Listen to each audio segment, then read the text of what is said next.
Welcome to Vintage Coin Op Restorations and one of our latest projects. Well, I shouldn't say latest. We've been working on these for probably over a year on and off.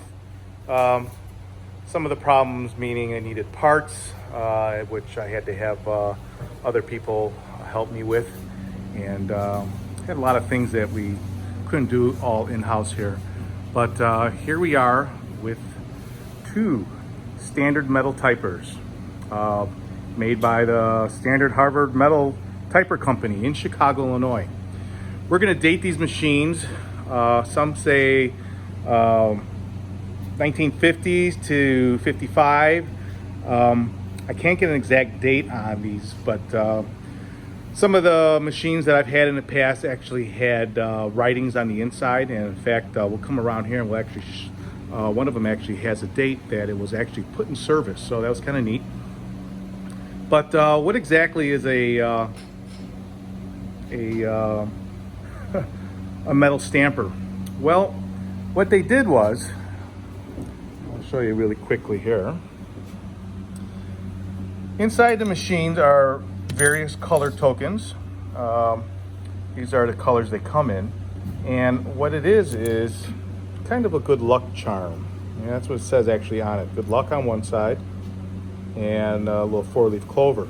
And you'll also see there's a little cutout for you to put them on a keychain. And that's what people did.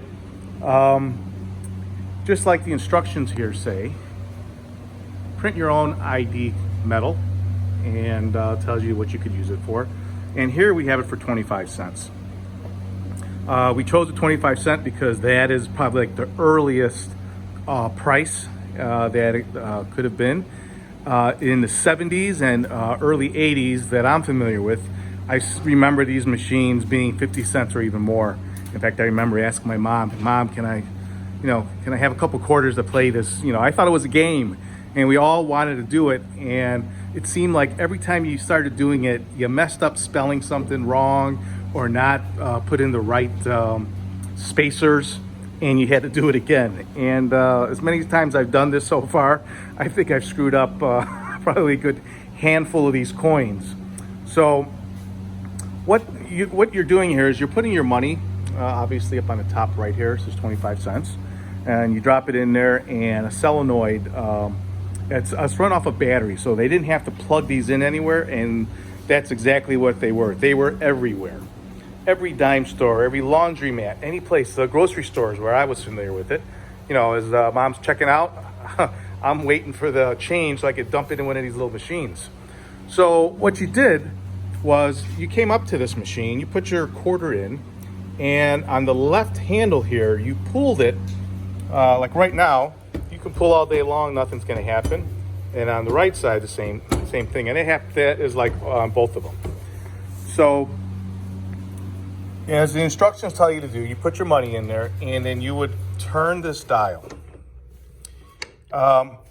Even if you were kind of in the middle, it is going to find the sweet spot. So like if you're a little bit off to the left of the L or right to the L, when you pull down the hammer, it has a needle, and it kind of guides it into that L or into the M. So if you got kind of fast and sloppy, that kind of saved you sometimes. But if you were in the wrong letter or you forgot how to spell, guess what? You're doing it all over again. So what you do is you spell your name or everything, your girlfriend or what you wanted to do.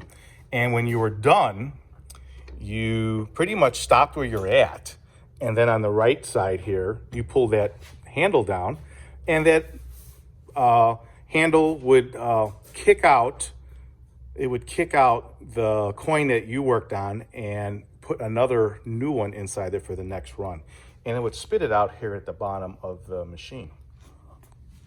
So let's take a quick look. We're gonna go around the back of the machine first so you can kind of see. I have doors off right now. Both machines have been completely gone through. They're pretty much a hardy machine. You really don't have too many problems with it. But, depending on where they're being moved to, there are little things that can get jammed. The coins getting jammed in the machine, you know what? That's just it's a typical thing. These have, just for example, like I was saying earlier, this one actually has a sign on here that says new, put in service with a C, 1965, and there's a number on there, 3754. Over here, also you see a number and you see a scratch out mark, and this one says 6/4 of 1968. So, you know, these were, you know, the guys came in, they serviced these machines, and they changed them all the time. Here, we had to do a lot of modifications to make them both the same, because we wanted to be exactly, you know, similar and not be completely different. Because, like, I think one of them was 50 cents, the other one was a quarter, but someone had it set to work on dimes. But nonetheless, we have it both working for quarters. And take a quick look. You can see that up on here is where you have your 6-volt battery. And basically what it's doing is, once the micro switch here on the left side, right over here, is switched down, it powers the coil to unlock the machine, meaning it's actually locking and engaging the handle to actually do some work. And here, let me put this, I apologize for steady cam here. Here is your coin hopper. When you get it, you fill these up, and you have to fill them all equally. You can't just fill up one of them, because each time you play, it goes to the next one. So you want at least 10, 20 in each one, if not more if you have them. These are still available through second-party companies. Standard Metal Typer company is not in business anymore, so they don't, the company isn't making them. Or no, if I get a lot of phone calls, hey, where can I get this gear from? You can't. These all pieces have to be made, and especially like this piece like here is all aluminum. That would have to be actually milled. Can we help you? Maybe. Please feel free to call me. But most of the stuff here is all original. I did have a third machine, that I bought just for parts, because both machines didn't have everything I needed to make them work correctly.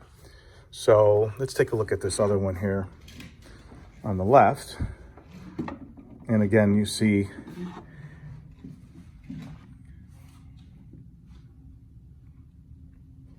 everything has been gone through. Though not all chrome plated and detailed, but yes, every part, we did the best we can and took apart what we can. The actual mechanism alone consists of, if you look at the parts list, probably, I think it was, I counted, it was 550 parts for the mechanism.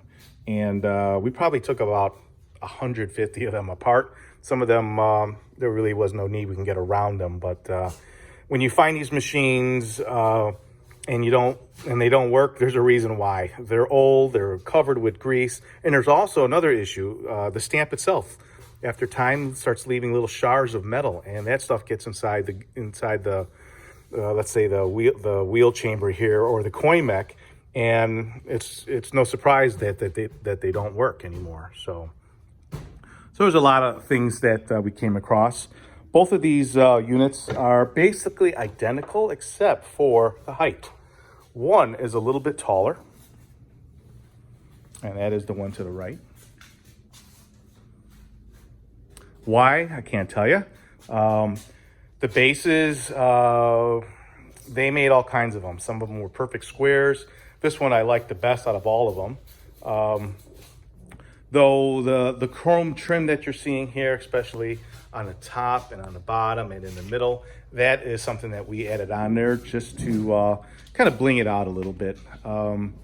Again, these machines were never about making them look like we have them here. These are completely body finished. These were made out of cast aluminum, and with cast aluminum, you would typically see a bunch of pinholes all around them.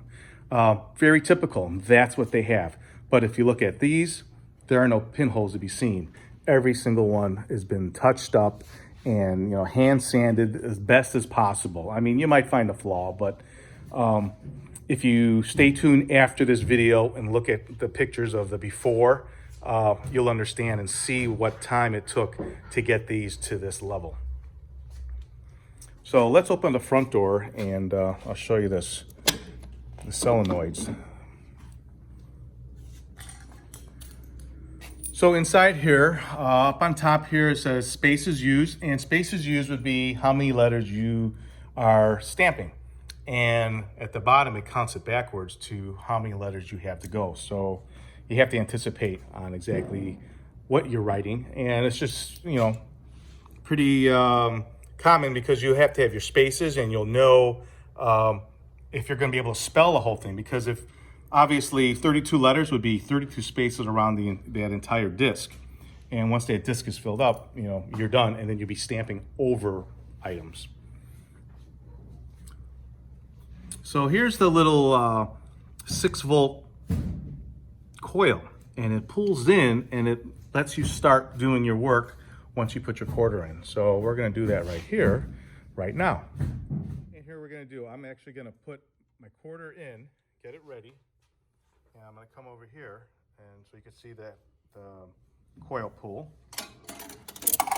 Okay, so now what we're gonna do is actually give it a go. So, oh boy, what are we gonna spell? Here's an easy word for me, mouse. M O U S, turn it to E. And now let's give it a space. I'll do 2 spaces. And then I'm gonna put the year I was born, because you also have numbers here that we can use. And let's take a little close look at exactly what's happening. You can see the hammer pounding on it. It should be right there on your left. 1, 9, 6, 1968.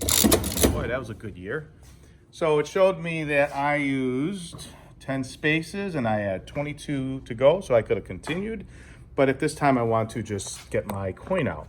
So on the right-hand side, I'll pull that out, and down the chute comes my coin. And we'll take a quick look. And there it is. MOUSC, 2 spaces, and 1968. The machines, even as a kid, I remember them always, you'd try it and you'd have issues. Again, it's a very primitive machine. It's completely mechanical. We haven't had really any issues here, but I get a lot of calls because of the other videos I made of this machine. They're like, oh, what about this? This thing sometimes doesn't get stuck, or sometimes the coin doesn't come through. And all I could tell everybody is, you know what, that was kind of typical of this machine. If you were the person that had it in their store, you obviously kept on going to it. And it's easy, you open it up, you reach it in, because you can see the coin. Either there's a little coin chute that sometimes the coin pops off, just because it's not like sliding it. It's literally, as you pull that hammer down there, you're kicking that coin out and it's bouncing around. So we have a little shroud on there trying to hold that down, and pretty much eliminated any problems here. But that's some of the problems that people have with these machines. Though, like I said, these machines, or at least what you're looking at here, these were never to look like this. Everything you see here has been completely replated. The handles are have been welded because there were so many pits on them that now it almost looks perfect. Yeah, they were made cheaply. They were made in mass. So again, the only thing that this was about was making money. And they either did it a quarter at a time or 50 cents at a time. Well, there you have it. We have 2 Harvard stampers ready to go. If you have one of these for sale or you need one restored, please contact us. We're located in Chicago, Illinois. Our phone number is area code 630-624-7466. Thanks for watching, and make sure to subscribe to my channel so you can see all the new machines coming to the warehouse. Thanks for watching.